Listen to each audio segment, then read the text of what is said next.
Hello, my beautiful magicals, and welcome to your new moon and Taurus reading. Okay, so I just want to chat to you quickly a bit about the new moon. New moons are the start of a new lunar cycle, as we know. This one in particular is known as a black moon or a dark moon, simply because it's the third, the third new moon in a season. So for us in the northern hemisphere, in the southern hemisphere, it's autumn. In the northern hemisphere, spring. And it is in the sign of Taurus, which is all about comfort and stability, specifically finances, and is an earth energy. So it's a very grounded energy, slow moving energy. Okay. What is really important for us to realize with this new moon is that it is the perfect opportunity to set intentions when it comes to financial stuff with regards to our wealth, where we want to be, anything that has got to do with business, any kind of financial situation and abundance is the perfect time to be setting around this. However, it does have a weird aspect with the planet Pluto, which is in retrograde at the moment, and as well as Mars. Now, the combination of the two with this new moon is all about being passionate and driven and actually taking action on what we want and where we want to be, okay? All of the new moon readings that I've done so far have very much been about setting our intentions, surrendering it, but before we kind of surrender, it's all about doing physically what we can do in the real world in order to action what we want. Okay, that's sometimes a step we leave out. Sometimes when we hear the word surrender, we go, okay, well, this is what I want, right? And then we take a step back and just expect it to arrive. And with absolute miraculous energy out there, sometimes it does, but for a lot of what we really want, like when it comes to businesses or health regimes or things like that, we need to actively put in the work. Okay, so it's a big month for that kind of energy. There is a big energy of miracles around at the moment. We've come out of a very crazy eclipse season, a lot of change. A lot of us have been processing a lot, releasing a lot. So we sit here this new moon, right? Ready on the precipice of something that I feel is kind of life-changing. If I tap into the energy of it, it feels like that's not to say that those who haven't consciously done the work won't see improvements, but for those who have actively really been doing the slog and really been doing the work on themselves, it feels like with great action comes great reward, is what I'm hearing from Kelso. Okay, so a big new moon to set your intentions for whatever you are wanting to manifest into your life, but understand that there is a huge current of financial abundance with this new moon as well. Okay, all right, so we're going to start off the reading. I'm going to just use the power of surrender cards here, and what I'm going to do is I'm going to just ask, what as a collective, all right, so tapping into the collective energy, what as a collective do we need to release in order to move forward and to prosper and to get the most out of this new moon? Okay, sorry, I normally do 3, but that last one was a bit of a mess up. Okay, so Kelso, Spirit, please show us, what as a collective do we need to release for this new moon? Okay, oh, okay, there's a whole lot of happening there. There's just far too many. Sorry, guys. What I do want to say is a lot of people are very, when it comes to like full moon, new moon, about releasing, I have to be honest, I'm one of those people that release on both cycles. Okay, we've got 3 cards, I'm going to take them. I release on all cycles of the lunar thing, so I kind of feel that it's a powerful energy that allows us to do that, all right? Because at the end of the day, the moon is a feminine energy and it's about receptivity and receiving and allowing. But in order to allow, we have to make space for, okay? Right, okay, so a couple of things that have come up here, quite interesting. The first one here is surrender your fear of intimacy. Okay, can you guys see that?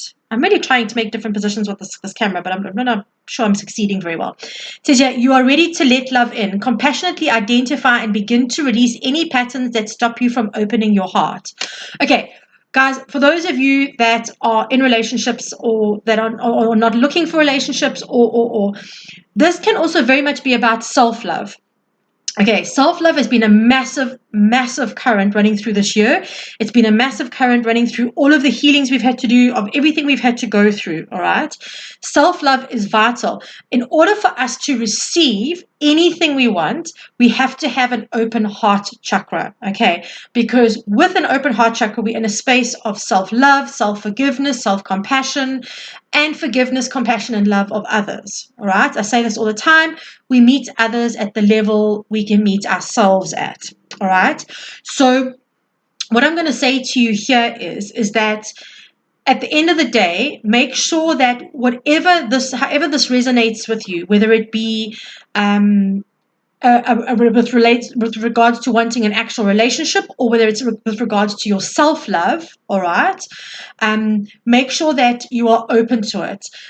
Sometimes, and I know it sounds crazy because of fear of intimacy, I think when it relates to ourselves, all right, I think it can be very scary having to face the deepest, darkest parts of ourselves to actually really let go of what needs to let go. Or what needs to be released. That's probably a better way of saying it. Sorry, my English was terrible there. So don't be scared to dive into those depths. We're carrying that energy of Scorpio still from the full moon. I say we're still carrying it, but we have that kind of initiated at the full moon time, okay, which wasn't too long ago. So please just bear that in mind. We are really we're being asked to go very deep into where we need to be. Okay, right. Then we've got surrender your desire to control people. Okay, it says here, being over controlling can sabotage relationships. To more effectively achieve your goals, back off, regroup, and give the situation some breathing room. Now, that's exactly in line with what I was saying. When we initiate some kind of manifestation, so when we intend that we want to manifest something, we need to do the action that has to be required in the 3D plane, but then we need to surrender. So we can't force people into spaces. We can't force spirit to suddenly bring something into your space. You can't force the sale of a house or the arrival of a new job or, the perfect situation at the perfect time or the perfect partner to arrive for you. When we start trying to control these things, that's when things get very tricky for us. Very, very tricky for us. So try and just be open and receptive, right? With your heart chakra being open and being open to intimacy and open to connection, right? Being open to receive with that energy and then allow things to happen as part of how it's meant to happen after you have actioned what you can do. Okay. The last one that comes up aligns with it completely. Surrender to prayer. Give yourself over to prayer. When you pray from the heart, you will be heard throughout the universe and answers and support will arrive. Okay. So it's confirming. Spirits are simply confirming and saying, do what you can, but also allow us to do what we need to do, okay? Because at the end of the day, I've learned, and I've had more miracles in my lives than I probably ever deserve, but I have learned that spirits and what they can bring to the table is so much greater than what we can actually even imagine, all right? So make sure that you are manifesting. Okay, thank you, Kelso. That's a really good reminder. Kelso is also saying, please do not manifest from a space of lack. Okay, follow what brings you joy. Okay, this is coming up a lot in my readings lately. This whole energy of what brings you joy, doing things that make you happy, following your dreams. Those kinds of energies of joy and excitement are what are going to ignite the creative act, like the creative energy in your sacral chakra. Right, and that's going to help the manifestations move along a whole lot quicker. I'm sorry, I have not been drinking, I promise you, but I know it doesn't quite sound like it this afternoon. I don't know what's going on. Okay, so we're going to ask, okay, so how do we do this? How do we just let go? What are we needing to know, Spirit? What is the collective needing to know, please? Okay, let's see. Oh, wow, what incredible cards. Wow. 2 aces down at the same time. Okay, the first card out is death. Okay, this is the death rebirth card, Scorpio energy. I'm putting it out there gently in the corner. Right, this is about being willing to let go and to make the changes. Okay, they're saying that if you are prepared to release, if you are prepared to surrender, and if you are willing to shift perspectives, I'm hearing, you will get a lot further. Obviously, the minute we sit in resistance to anything, we are hindered. It's a given fact. We cannot move forward when we are sitting in a space of resistance, okay? So they're saying, just let it be. Do the work on yourself as well, all right? There's that old thing and it's so true. Our outer world is always a reflection of our inner world, okay? So this is saying it's time to really let go of these things that have been holding you back, whether it's people, places, situations. It doesn't matter what it is, whether it is programming, whether it is belief systems, whatever it is, let it go, okay? Because once you do, it's starting to move into really beautiful energy here. So I'm going to leave the death card here. I want you to be able to see these cards. There's the death card. I'm just trying to check that you can see what's going on the screen. The next card out is the Four of Wands, okay? Now, traditionally, your Four of Wands is the marriage card. It's the celebratory card.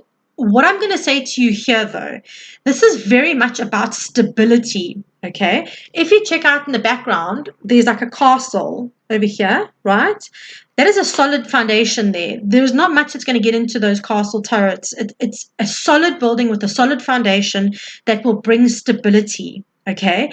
And what I'm hearing here is that the changes we are going through and the changes we are being called to make now, all right, are to create a long-term stability for us in order for us to be abundant. And why do I say abundant? Because straight after that, we get the Ace of Cups and the Ace of Pentacles. Now, quite frankly, if I want two aces on the table, these are the two that I personally want on the table.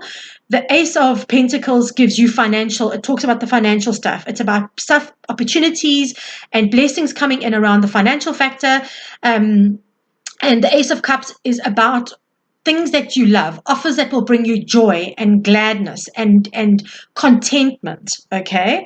Understanding that we start with the Ace of Cups and we end with the Ten of Cups, which is a life that we love and that we revel in, okay?